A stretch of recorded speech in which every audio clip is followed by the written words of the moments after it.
Hello, hello, hello, hello, hello.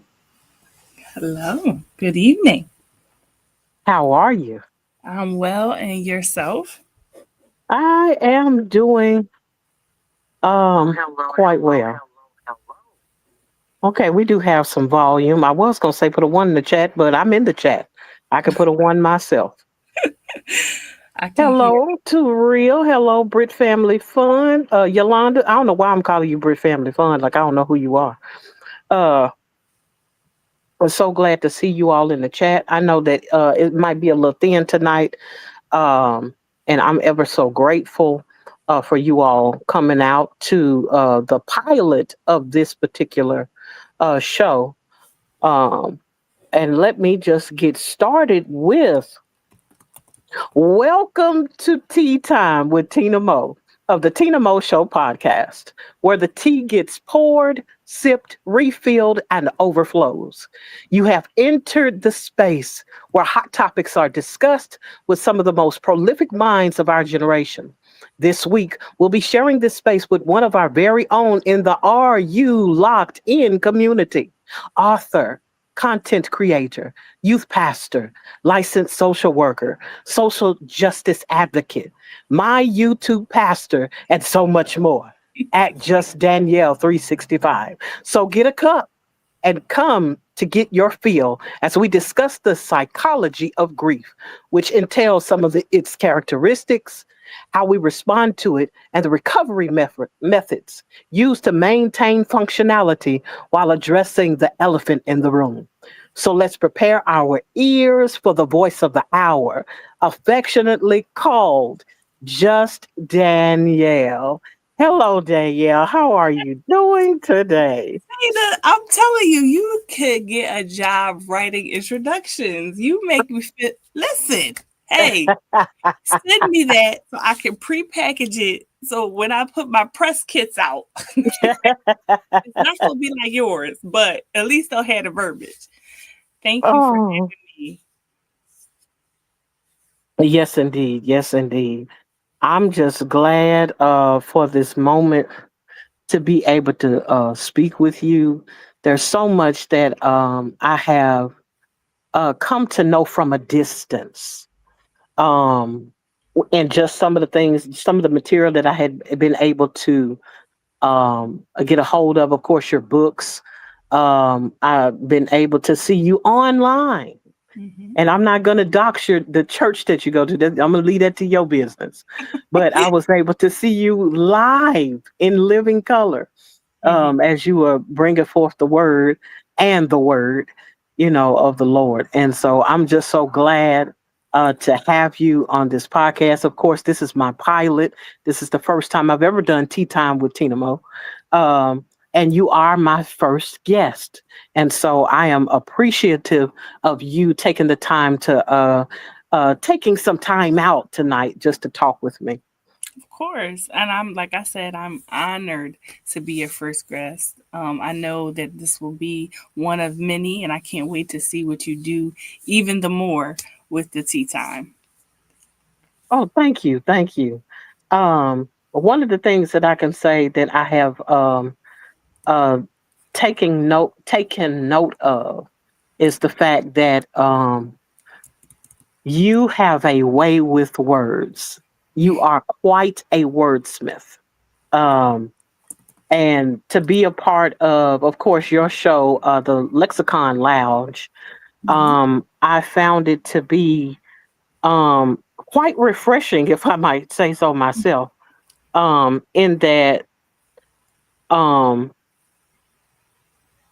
it's one of those things where it's rare to find someone who actually cares about the things that um, are so near and dear to my heart, especially as it pertains to vocabulary, Yeah. learning the meaning of words, the definitions of different words, and things of that nature. And it's just something that I don't want to take for granted is the fact that I am talking to someone that knows how to talk that talk.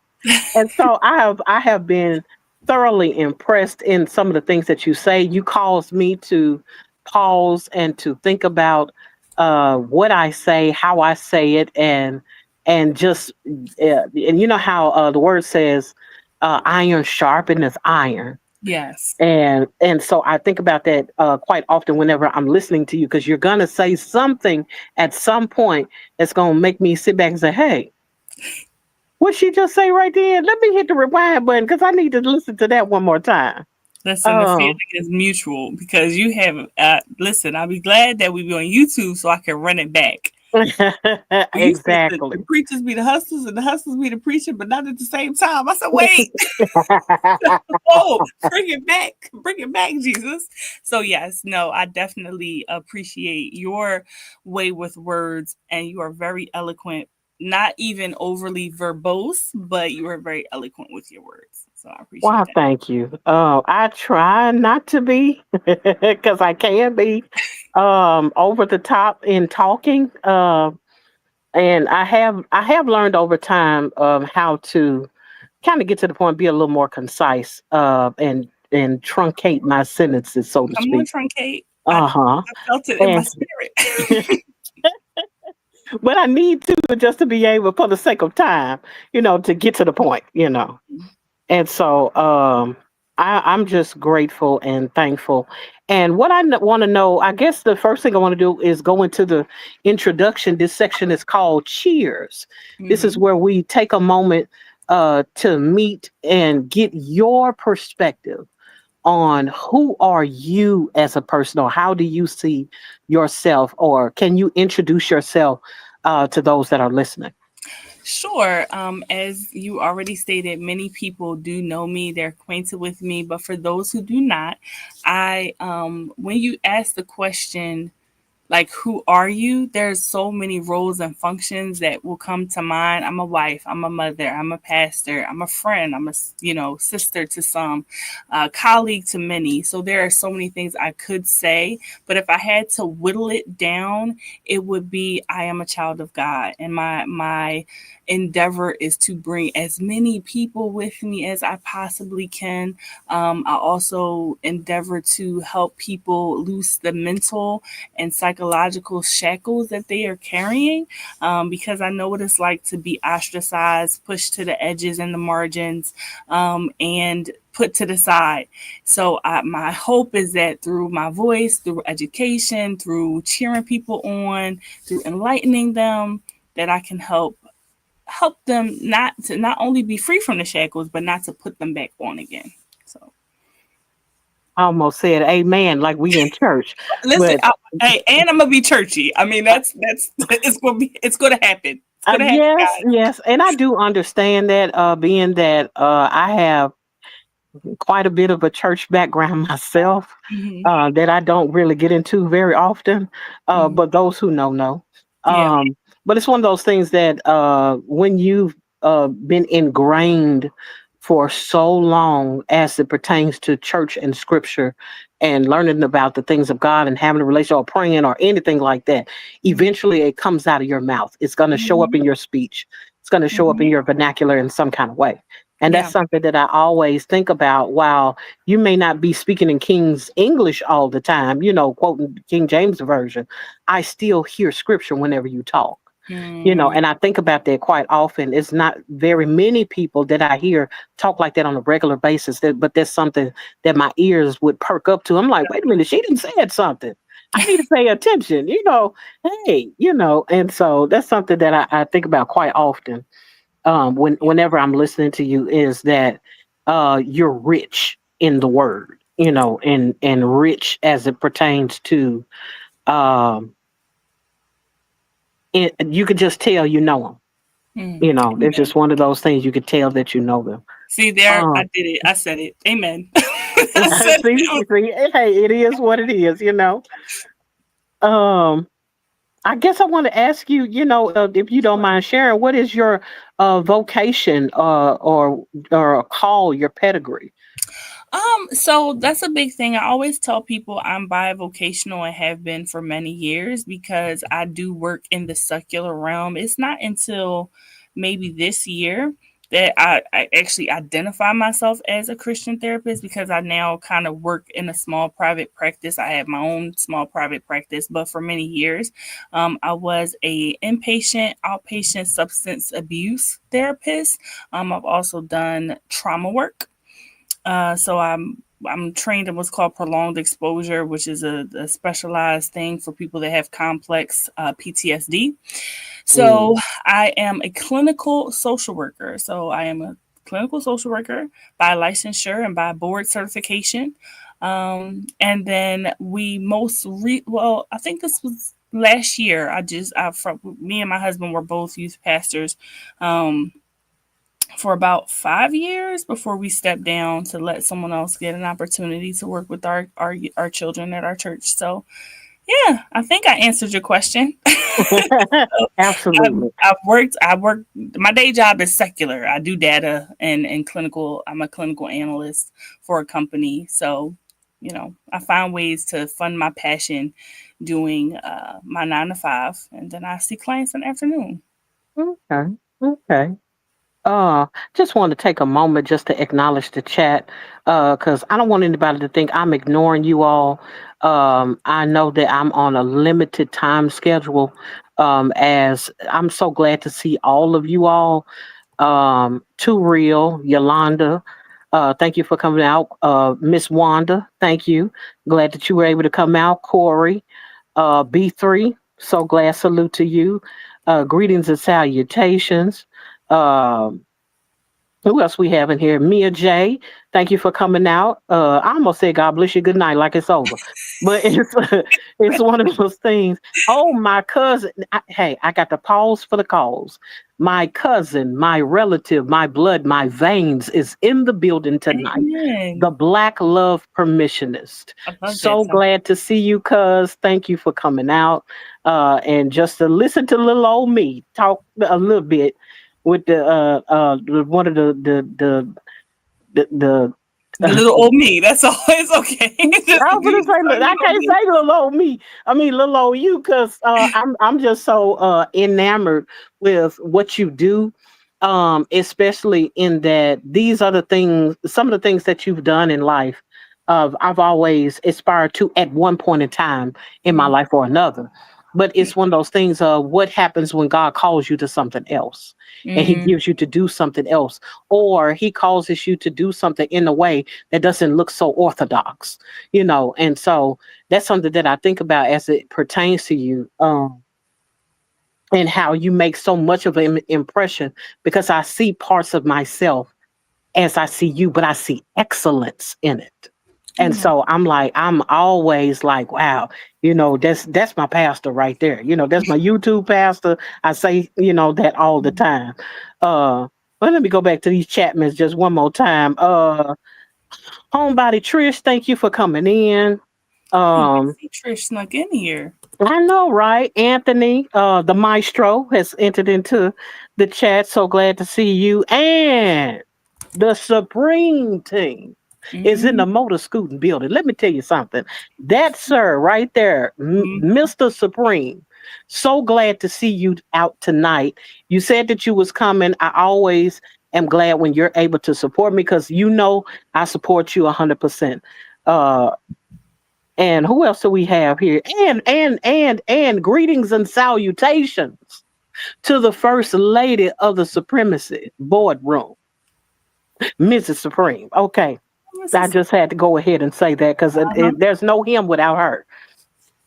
Amen. Faith Marie Unscripted, so glad that you were able to come out. I appreciate you and your support as always. Um, and I think that's everybody. I think I said something to, hey, Corey. Yeah, hey, I think I spoke to you. I'm going to speak again, though. Hey, Corey. Glad that you were able to come out. Uh, but back to what you were saying. What I wanted to ask you next, actually, mm-hmm. is what drew you to those interests? And how did those the choices to go in the direction that you have, as far as your call and your vocation, how does it affect you now?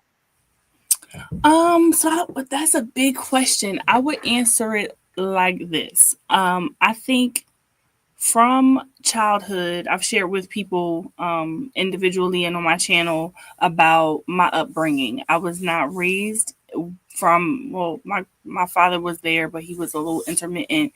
I was raised by my grandmother, my father's mother. And because of that, I have siblings and other relations I don't really know. I grew up with a sense of longing to build community, for lack of a better term, right? And I think as a young person, it took me to strange places. I can imagine. Different places, because you will go where you feel loved and accepted. It doesn't mean that it's a good place for you. And so as Right. I grew up, I kind of was seeking love, acceptance, affirmation in a myriad of places, none of them the right places. And so as I turned the page, for lack of a better term, as I got older and I discovered none of this was going to work out in my favor, I had a passion for young people that took wrong turns. And so when I Mm-hmm. went to college, my endeavor was to start a group home. Mm-hmm. And so I discovered a program where you could get your master's in social work and your master's of divinity. And so what that meant is I could do ministry, Mm-hmm. and I could also have the social work, psychology, sociology background. And so that's what I did. And that was my goal. I did not know at the time that was not the play. I think that was the carrot. And sometimes, you said this earlier, sometimes God will have you do something close to the thing, but it's not the thing. It's not the thing. So I do not have that desire now, although I do still work with young people. I work with Ignite Women's Empowerment Summit with their under 30. I'm the director of their under 30 ladies. And so that's something that I do every year. So I always have a heart for young people, but I am not probably, I don't know. I can't say what God won't do, but I don't want to have, having worked in inpatient, I don't know. I don't think I want to do that.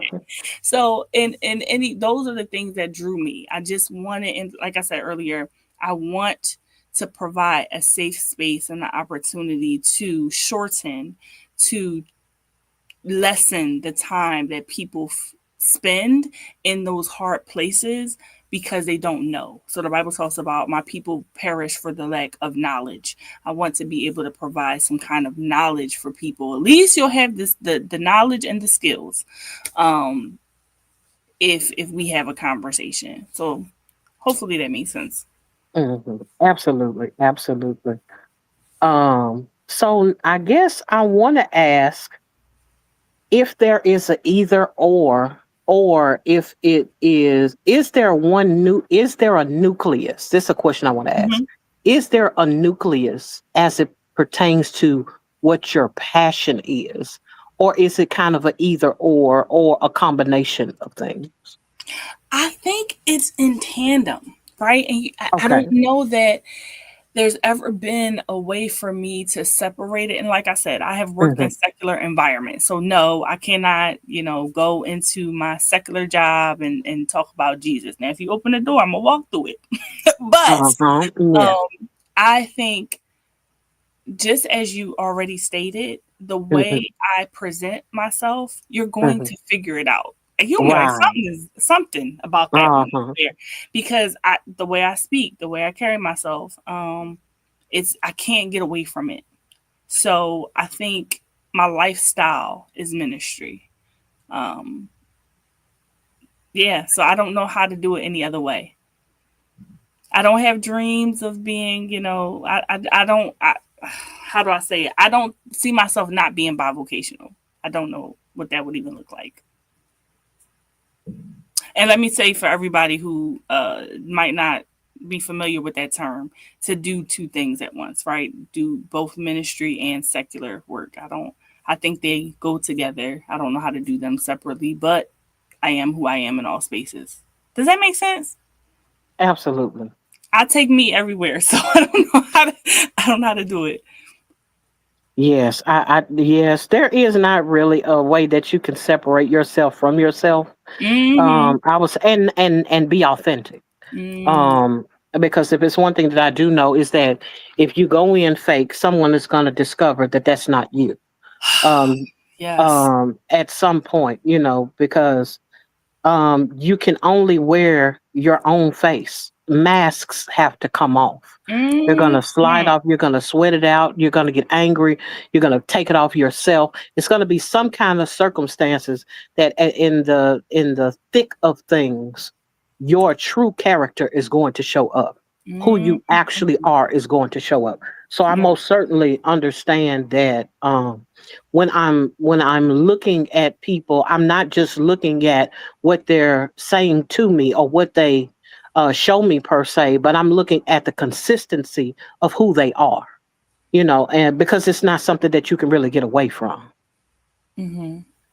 Yeah. No, that makes sense. Um, well, we're about to go into our next segment, and we're making good time, making real good time. Okay. Which we've already said cheers, which was the introduction. Now we're finna go into the sip. So get ready for if you have your beverage, get ready to take a sip into this next segment, Mhm. which is the topic of the day: grief. Yeah. Grief. It's one of those things that which my cousin can attest to, which is something that we've been going through on a personal level. Have been dealing with quite a few things Mhm. as far as grief is concerned. But beyond that, um, just in different spaces and different ways, I've been able to experience grief so much so until I took an interest to it. Like Mhm. I wanted to delve deeper into what grief is, um, how it affects a person, and how to navigate through it. And I guess I want to start with the first question, which would be, how do you handle grief personally? So I am a person who has to be very intentional about feeling feelings, if that makes Mm, sense. mm-hmm, So, because of my background, the way I grew up, I can compartmentalize. So that means I can take the experience and put it in a box and detach the feelings and emotions from it so that I can function. So I can just go on throughout my day. I think that comes from being a child, not being in control of a lot of things. They're like, hey, this is the thing I can control, whether I tap into these feelings. And so when I mourn things, especially ambiguous loss, so there are some people that go through life and they're losing people left and right. Praise mm-hmm. God, that has not been my experience. I have had a lot of ambiguous loss, the loss of what could have been, right? My mother, Yes, my siblings, the family that I thought I should have had, could have had, right? Does not mean I don't love my current family, but as a child, you have this narrative that things are supposed to be like X, Y, and Z, right. right? And so what I've had to do is actually access those feelings. So the way that I process grief is taking time and asking myself, how do you feel about this? Instead of allowing the numbness to be what leads me and guides me. Because the numbness is comfortable. I can Yeah. pretend like, hey, this does not hurt my feelings. All of this, it is well with my soul. Is it though? Is it really? Oh, And so yes. for me, it is being intentional if something hurts, if something doesn't feel good, if I'm frustrated, if I'm despondent, if I'm sad, if I'm angry, all of these quote unquote negative feelings, I am intentional in allowing myself to feel them. So Wow. hopefully that makes sense. It is Yes, it is an absolutely. active, intentional journey to resist the temptation of just compartmentalizing to the point that I'm numb. Whew. Yes. I think about what you said in the beginning about being an advocate of feeling your feelings. It's Hmm. one of the areas I know that I personally struggle in because I don't like feeling feelings. I do not like the feeling of being vulnerable. And Mm. grief has a tendency to take me to those vulnerable places, causing me to look at not just mortality, while that is a big part of grief, but Mhm. also in um, how I thought things were supposed to be, just like you were Mhm. talking about. Um, I have had relationships with people who I Mhm. thought we was gonna be friends to the end, Yeah. and then the friendship ended, and I mourned as if, Mhm. and this person is still walking around to this very day, Yep. but the relationship that I had with them at first is no longer, and for a Mhm. long time I had to grieve out of that process of letting go, you Yeah. know. um and that's something that I think about quite often. um Even with loss of ability or mobility, Mhm. you can feel grief in those ways. Yeah. um but I don't want to get ahead of myself. um I want to ask you this, and before I ask you that, I do want to acknowledge Lafita. I know I just saw you in the chat. Thank you, Smooth and Lafita, for showing up to the function. I appreciate you all. I support you. I've been ever so busy, but Smooth, you've seen me in the chat minutes ever so often, but I just want to acknowledge you all for coming into the chat, and thank you for just being here and listening to us. Um, Again, it's going back to the question I wanted to ask you. Um, does how you feel influence what you know, or does what you know about grief affect how you feel? I think it is the latter. Okay. And again, I think that is because of the way I process information. I Okay. am even in my practice, I'm very psychoeducational, meaning I go from if I can understand the thought, then I can navigate the feeling, right? And so for me, it is okay, what is grief? What does it look like? What are the stages? Are there stages? Do they vacillate? Do they turn? Is there an arrival point? Are there things that I can do to manage these feelings? Right. I think for me, the more education, knowledge, understanding I have about something, it helps me. Especially, and that's one of the things I like to do when we're having conversation is that sometimes it helps people to have language about what they're feeling. So if you Hmm. didn't even like we've been talking, you didn't know what ambiguous loss was.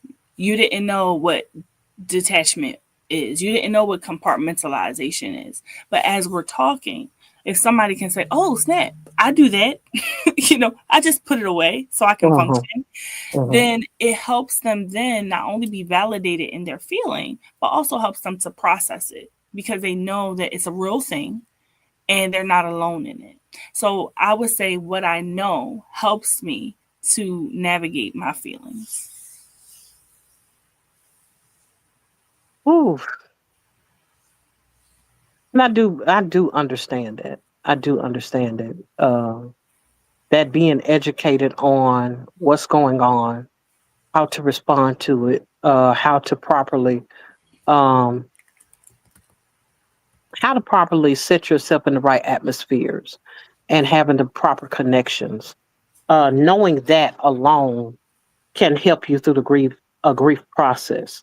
So Mm-hmm. I guess it is one of those things that what you know about grief will affect how you feel, especially if you can feel like you're supported in what you're experiencing. If you can feel connected And in I some will kind of way. acknowledge that it can happen the other way around too. For me, this Hmm. is how I do it and how I process it. For Hmm. others, they're the other way.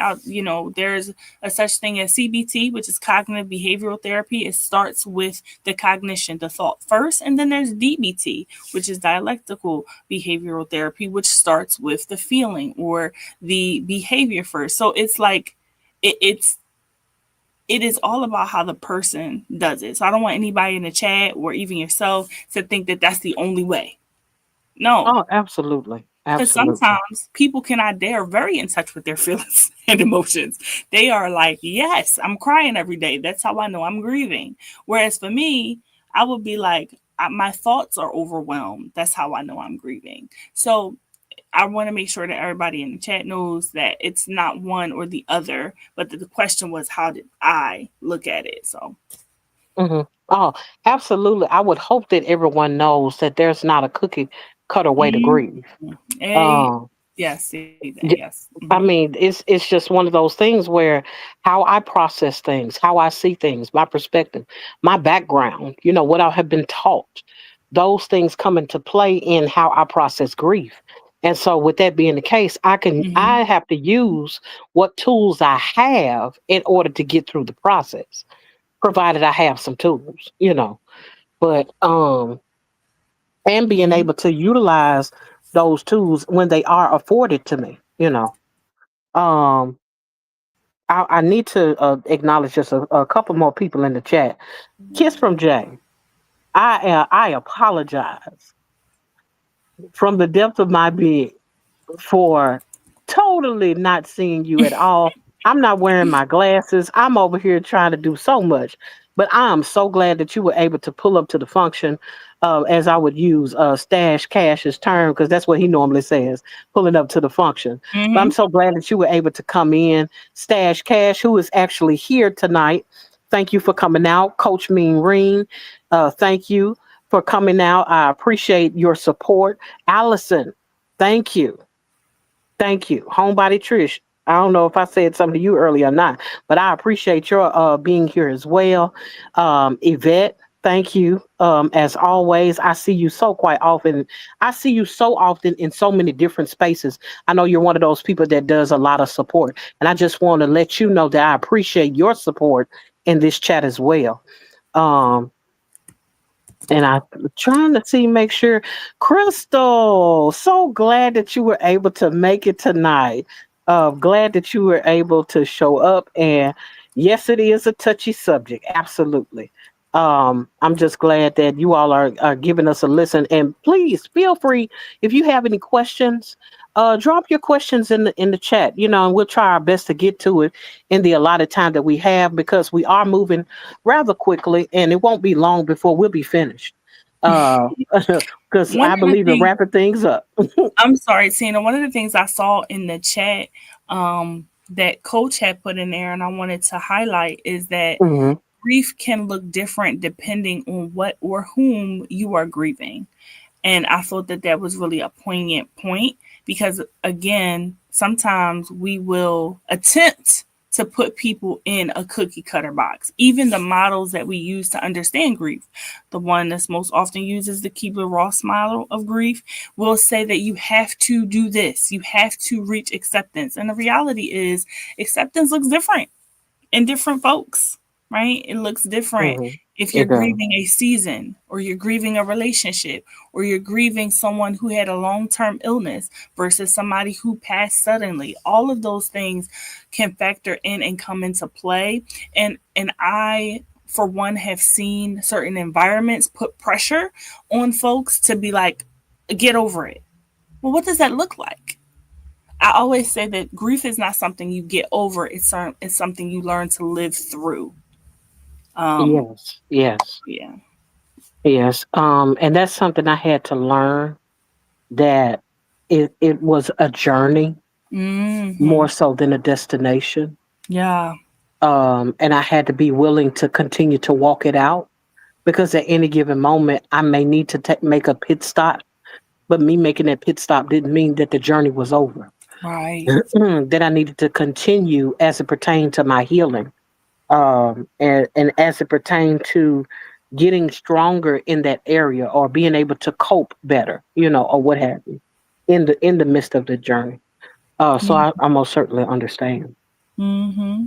I concur, and I think I love how you phrase that as a journey because again, that whole idea of a destination. If anything, I would say we learn how to make meaning of the loss, but it stays with us. It's not like, oh, it's over now. No, Right. it's not over. You just learn how it's almost like it takes the place in the backpack that you're carrying. It doesn't leave you though.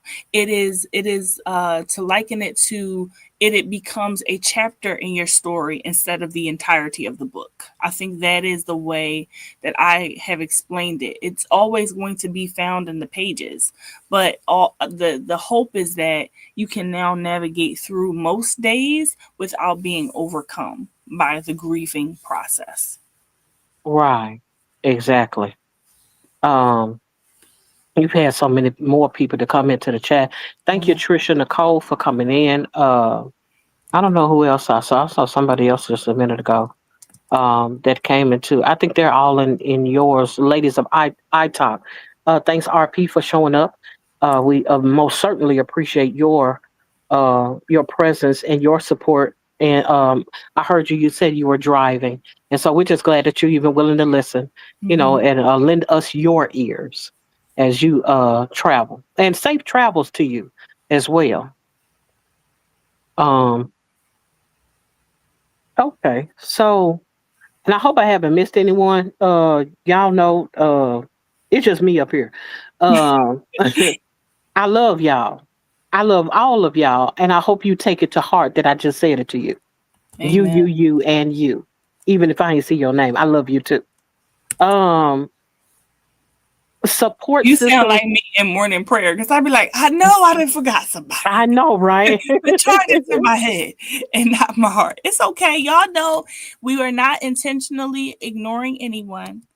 But the chat is jumping, okay? It is. When It's I tell jumping. you they are not playing, they are flowing up in here. They are We not put in our playing at all. practice for our hundreds in the chat, okay? Yes, and I'm having struggling over here. I'm like, I need me a staff to go through this stuff here. Oh my goodness. Let me see what my cousin said. Compartmentalize and detach is a way of life for many of us. It's absolutely, I agree and I concur. And I would say we're taught that. Um, Again, the whole idea behind compartmentalization is that I'm dealing with too much stuff. I still have to function in my everyday life, and so I think it's a survival technique, and it's also a resilience. Like it helps with resilience. I don't have a problem with compartmentalization when and if you go back to process the feeling. The problem is that we become dissociate. We dissociate from it, and so now we're recounting traumatic events to the and we're numb. We only know that there's the absence of a feeling, and we've not been able to touch the actual thing that we're feeling or articulate the thing that we're feeling or actually feel the feeling. So I think it has its function for sure, because you cannot Right. break down every time you have a trauma, right? You sometimes life has to still happen. And so I think it is having the appropriate space, time, energy to, when you get a second, actually process all the stuff you put in that box. Exactly. Exactly. I wanted to highlight something Bambi said, which I'm glad. I don't know if I spoke to you earlier, Bambi, but I appreciate you being here, as well as Kendi K all day. I Mm-hmm. appreciate you coming in and lending us your ears as well. She said, 4 years I've been gripped by grief. The grip Mm-hmm. on my neck is better, but it's always there. Mm-hmm. And I most certainly understand that Yeah. to experience the kind of grief that just it lingers. It really does linger, Yeah. and it can be so difficult when you're trying to just keep going. You know, you're Mm-hmm. pushing yourself. You know, you're trying to stay active, which is something I kind of want to touch on a little bit Mm-hmm. before we go into um, this next. Well, actually, it's going to be touched on here. Okay. Is there a wrong way to grieve? I deep sigh because the wrong, no. Not helpful, yes. Right. And so when I say that, we remember the goal. Are you able, so most of the time clinical impact is judged by how much it deters you or prevents you from functioning, right? And so if your grief is causing you to not be able to function, And I'm not talking about somebody just passed away yesterday. You just experienced this yesterday. Okay, that's normal, Mhm. right? To have those kind of strong emotions. But 17 years, 20 years, not that you don't have days where you have those strong emotions, but for doing to be able to grieve in the same intensity for 20 years is problematic, right? And it's Right. not to agree, it's not to shame anyone that's still struggling with grief. No. But it is, how do we work together? How do you journey forward? Because um because you, again, there's life that needs to happen, right? And so, kind of like Bambi was explaining, the grip on your neck can still be there, but does it grip you to the point you cannot breathe anymore? So no, there's not a wrong way, but there are ways that can be more profitable to the individual, and ways that allows them to have a semblance of joy, peace, acceptance, hope in their everyday life, versus being stuck and stagnant in that grieving process and not being able to move. Mhm. Yeah, I Uh, definitely understand that. and How I'll, oh, important yeah, that is. Go yeah, ahead. I don't want Mhm. anybody to, again, the terminology wrong. And I think, somebody would say, well, Danielle, you did just say it was wrong. I said it wasn't helpful, right? The Bible talks about, hey, all things are permissible, not everything is expedient.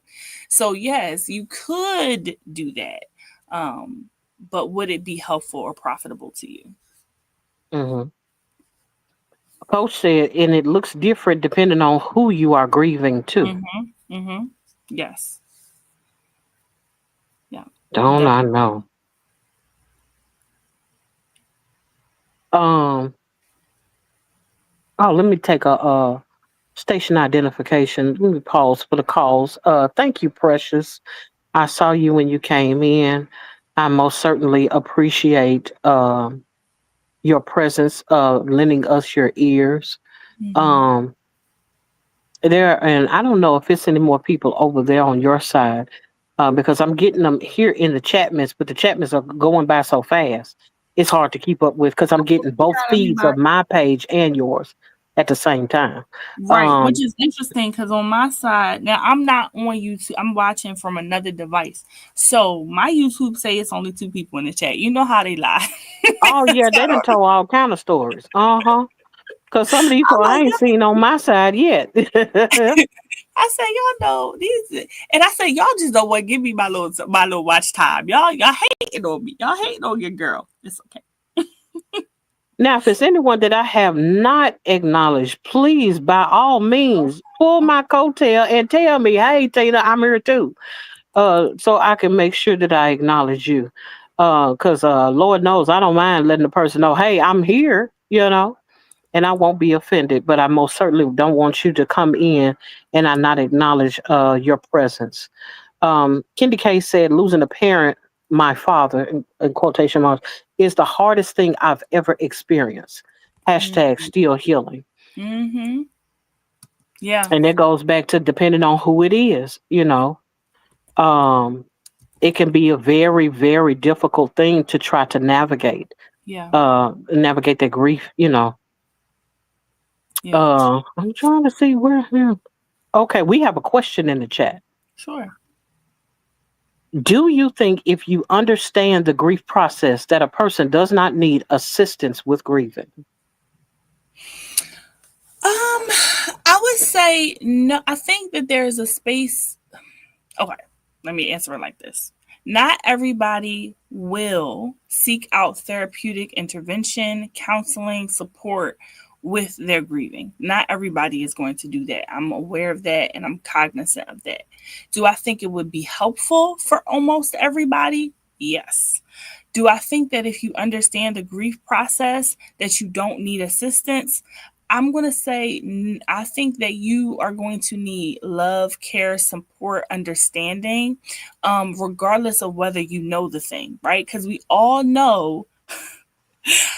I would say, if we was in church, everybody put your hand up that, right, has known the right thing to do and still didn't do it, right? Has Mm-hmm. understood what was required and still walked in rebellion.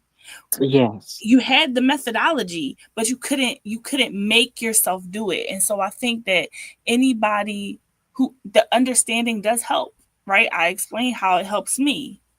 But if you cannot actualize it, if you cannot actually put your mind, your body, your heart, your soul to do the things, right, i.e. processing, then the knowledge won't help, right? Just the pure knowledge. Wisdom is getting some love, care, concern, somebody to walk beside you, somebody to sit with you while you cry, or while you're angry, or while you whatever the process is that you're having to go through. So I don't think knowledge enough, because again, I have studied things like people pleasing and still be doing the behaviors.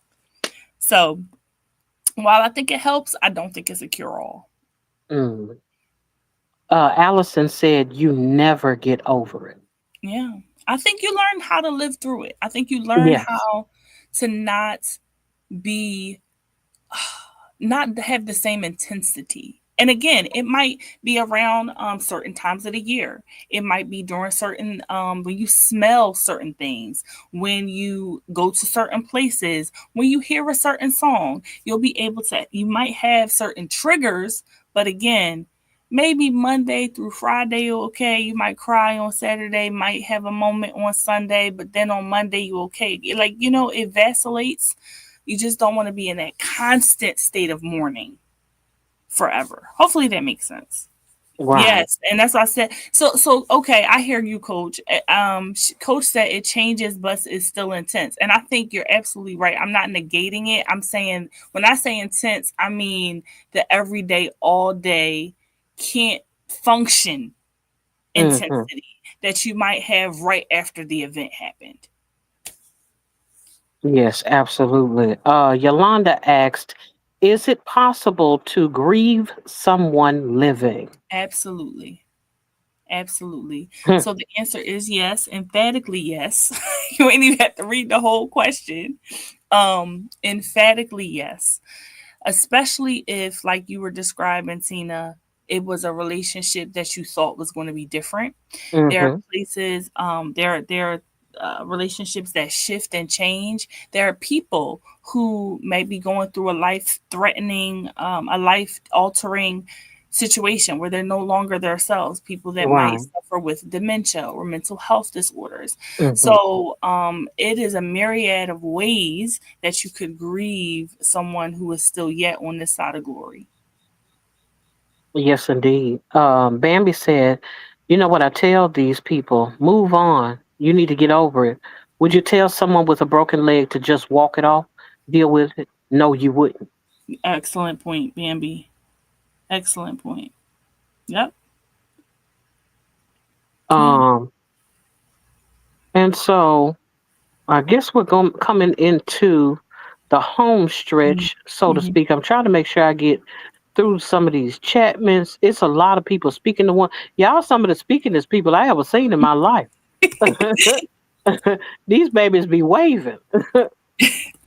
um, but I want to. What I desire to do is touch on. Um, I want to touch on something. Thank you, Shanice, for stepping in. I'm glad to see you here. We're talking about grief, of course. If you missed anything from the beginning, please be kind and rewind, all of you all who have come in, because we're just about done within the next 12 minutes or so. Um, Precious, thank you. I saw you. I think I spoke, but I think I put something in the chat, but I just want to speak to you and let you know that I saw you and I appreciate your presence and you lending your ears tonight to what we have to say. Yeah. Um, Coach said something and I wanted to highlight it because Go ahead. Go ahead, please. she said it gets more bearable, not better. And I Mm, agree with that. I think it gets I don't even want to say the word easy, but it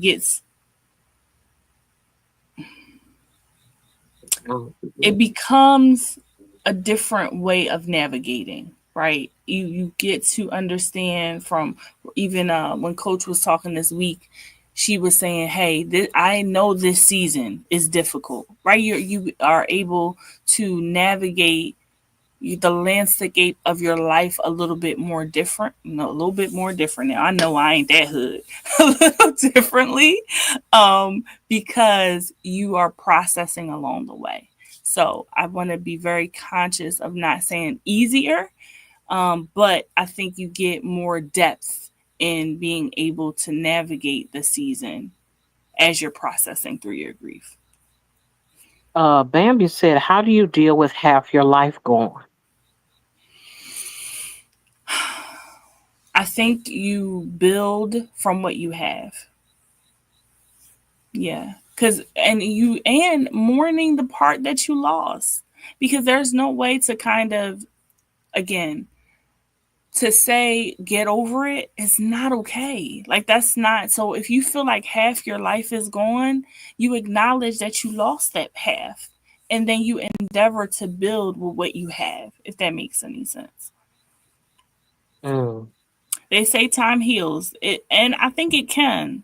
I think it can. I don't think it doesn't eradicate though.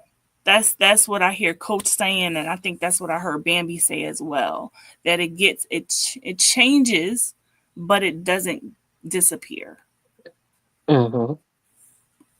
Precious said, "Grief can cause sickness and some more to people, Mm-hmm. especially when they're holding all that pain." Absolutely. Absolutely. And so that's why I think when I say processing, it is almost, I envision now. I don't know all the ages of the people in the chat because they got Instapots now. Y'all don't know what an old school pressure cooker looks like.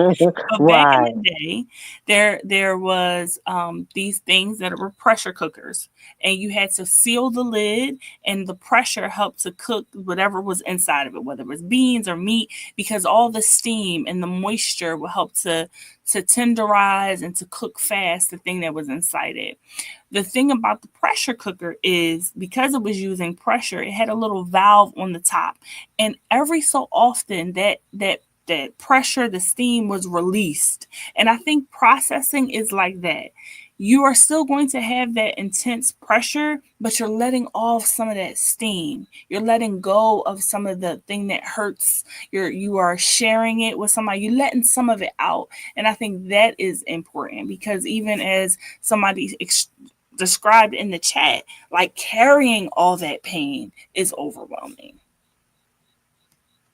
Yes, indeed. Supreme has a question that Mm-hmm. he has actually a couple of questions. I want to ask both of them because I think they're Mm-hmm. both valid questions. Not that we don't have any, not that we have any invalid Mm-hmm. questions, but I just want to highlight these two. He said, "But does it get better?" Asking genuinely, Coach. Mm-hmm. So that was a question for Coach. I hope she's still Okay, here to yeah, answer it. I didn't see it till the very end when I saw Coach. No worries. Okay, he asking her. Well, this is the question. He said Danielle. He got Okay. that clearly. Now I don't know where it is over here in these Chapmans, but I can see it over Okay. here. Danielle, what do you think about when people say focus on the good memories? Is that BS mumbo jumbo? I think it depends on where you are in your process.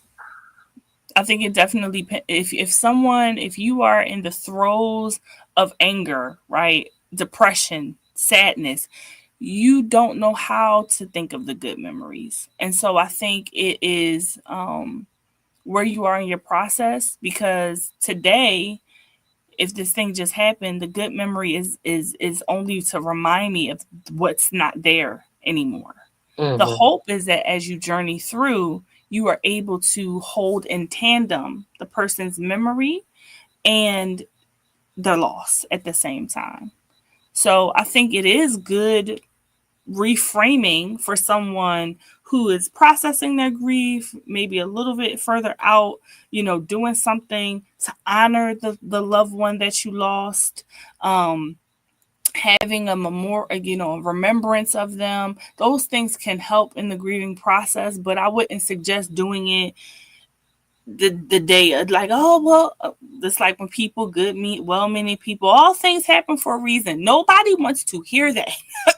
when you Yes. just lost your child, when you just Yes. lost your loved one, when Yes. there was just a tragic accident. Nobody say condolences, and if I'm here, if I'm sorry for your loss, condolences, and don't say nothing else because nobody wants to hear. Oh, God took him to a better place. Am I saying he Mhm. didn't? No. What I'm saying is that's not what anybody needs to hear in that moment. Right. This is one of the last comments before I go to the next phase. Homebody Trish says, was told I know the process and I didn't need therapy because what I was experiencing was a part of the process. I disagreed but wanted your viewpoint. Yeah, and I think that was speaking to the earlier question. I think that knowing is great, it's excellent, but it doesn't mean that you automatically know how to do it. You can tell me all day how to I could read what is something that I would swim, right? I could Mm-hmm. know the mechanics of swimming, right? I could know the Mm-hmm. mechanics of um air traffic control. I could know the mechanics of how to do chemistry, like people that went to high school. But you stick me in a lab, you stick me in the ocean, you stick me in the traffic control tower. I'm not going to know how to do it. It is something about processing that takes it from theoretical knowledge to practical application. Right. Hopefully that makes sense. Again, like, Mm-hmm. y'all know I like my words, and so Oh, sometimes absolutely. Hey, but I'm rocking with you. I'm rocking with you. We're now going to go into what would you say is the best steps to take towards recovery? for each person that's going to be different. I think again, definitely getting someone to a community to talk to. My professional opinion is that if you are going through grief, especially extended grief, because sometimes people, going back to something coach said earlier, depending on the person, the situation, the thing, it might be, hey, I lost this person, right? I processed it. I was sad for a little while. I still get sad when I think about them, but I'm okay. You might be Hmm. okay without having to go to long term therapy, right? Therapeutic intervention. There are other people who you need some help, you need some assistance. And the dividing line is how are you functioning? So I think you have to evaluate your functioning. Are you able to navigate your everyday life right now? Are you overwhelmed with grief? Are you stagnant because of your grieving? And if so, reach out to someone who can help you, right? I tell people all the time, if you have health insurance, 9 times out of 10, you have behavioral health coverage. Even if it's only for a few sessions, call the back of your insurance card and investigate. Are there behavioral health services available to you? It's okay to do that. And I would suggest that. Absolutely. Absolutely. Um,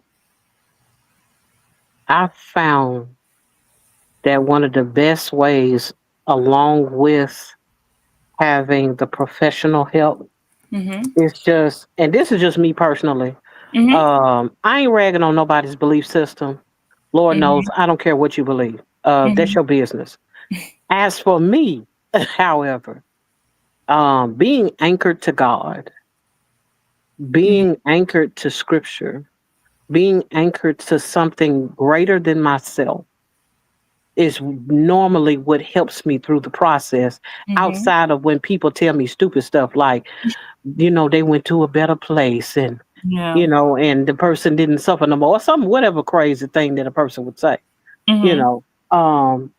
And it's in those things, in knowing God for myself, Yeah. I've been able to lean on Him in those hurting times, Right. Yes. especially when I don't have answers and no one Mm-hmm. can give me any. I Yeah. mean, the therapist can say so much, but there are places in my heart on the inside of me Amen. that cannot be touched by what I would consider the secular help that's offered. And I Right. get that. And I'm not saying that there's anything wrong with going to get some help and some therapy from someone on a professional level, but there is a place in my soul that Mm-hmm. when it's missing, I need God to fill it. Mm. Amen. Uh, okay. All right. Absolutely. No, I hear you. And I would say the scripture that comes to mind is that God will give you the peace that passes all understanding. Because there are some things we just won't understand. But the truth of God's word says there's a peace that I can have even when I don't understand. So Right. I agree. I know we are at our time, but Precious had a question. Is it Mm-hmm. okay if I answer Go right it? ahead. Go right ahead. I'm not 'Cause rushing you. This is your spot at this oh, point. Tina said we gonna be on top, so I don't want to be messing up her flow. She said, Precious said, Danielle, why do you think people make others feel bad about moving on? It seems like they want you stuck in that dark space forever. I think people are always going to put their expectations on you. And so if they are having difficulty, if they're struggling, if they don't have the ability to process and move on, they require other people to emulate that to make them feel validated and comfortable. Do I think they're malicious in their intent? No. I think that they're misdirecting their own feelings on projecting them onto you. So it's like, oh, you should feel this way. I be telling people, don't shit on me, okay? Don't should on me. I don't have to do what you think that I should do. So Mm-hmm. hopefully I answered that I'm so question. glad you slowed that down because I was like, huh? What you I'm not say? cussing. I'm not cussing. You that wrong chat. Wrong chat. No, I tell people that all the time because it's not good. No. It doesn't allow people to have their feeling in their process. So when people do that, I would say, okay, you have a right to your opinion, you have a right to your process, and I have a right to mine. And I'm okay today. I'm moving forward today.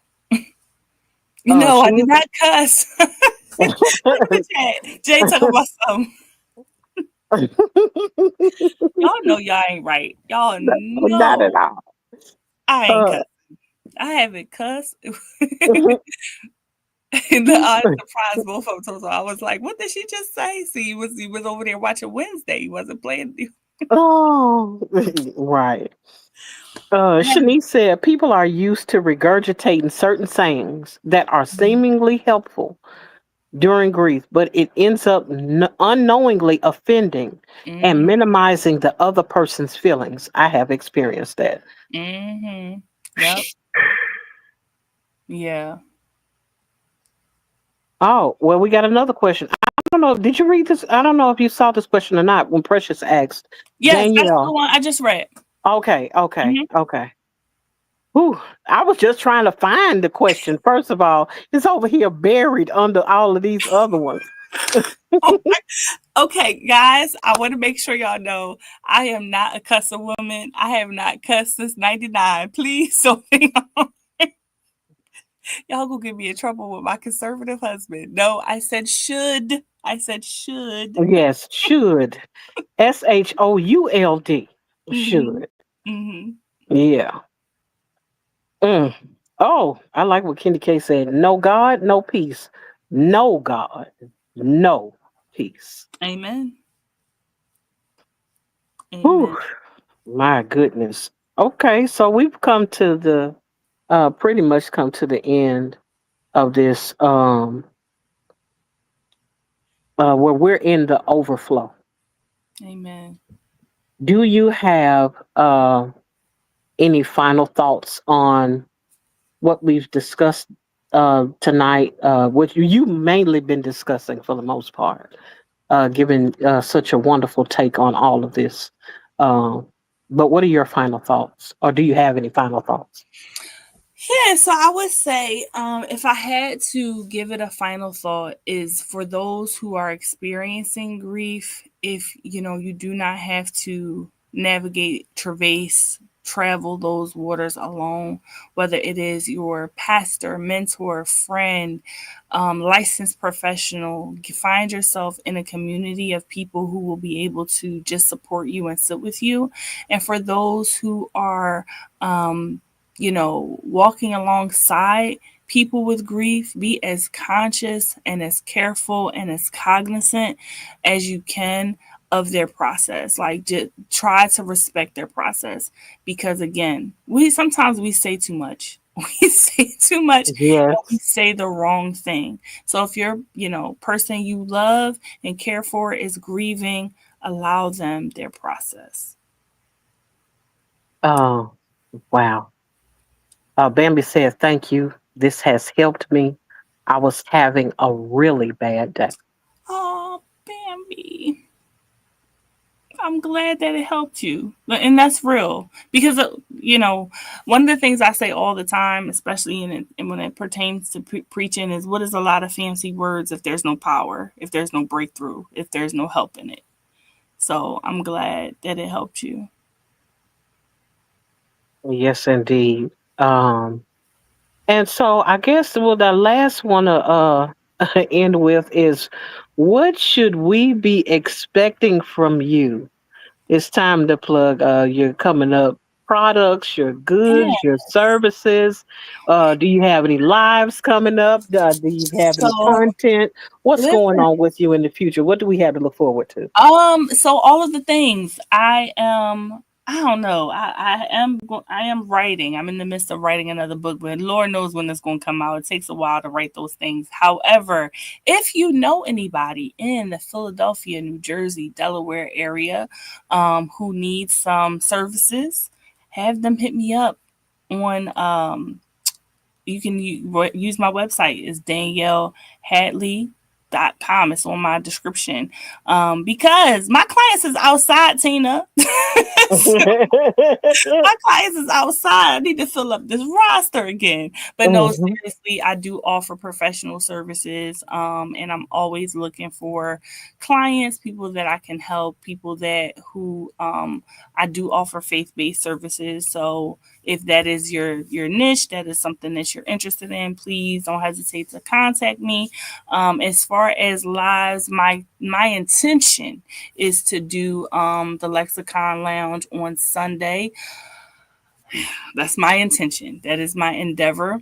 I have been dropping a video per day, some old, some new, and then also, right? We do pray at 4. I'd be scared to say it, Tina. Mm. Every time I say it, I'd be like, "Oh, you committing to another week?" It is at 4:30 Monday through Friday. We have morning prayer over there at Just Danielle 365 on the YouTube page. So if you are available up, it is a dynamic group of people praying together. It is amazing. And if that is something you're interested in, please meet us there.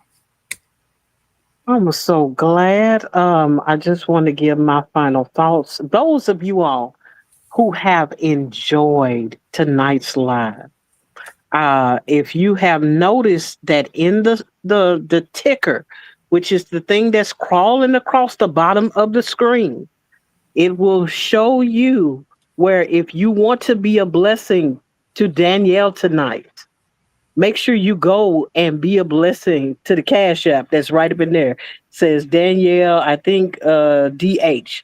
Hashtag Danielle DH. If you want to be a blessing to her, she has been a blessing to us.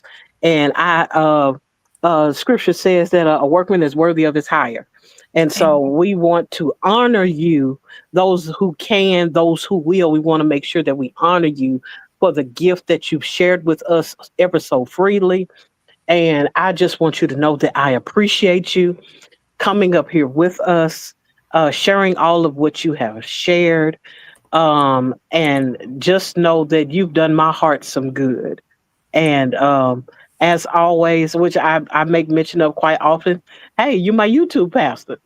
I got and if No, somebody I come for you, appreciate I'm a little Peter. I got a little Peter in me. They don't want to do Listen, that. I appreciate you again for having me.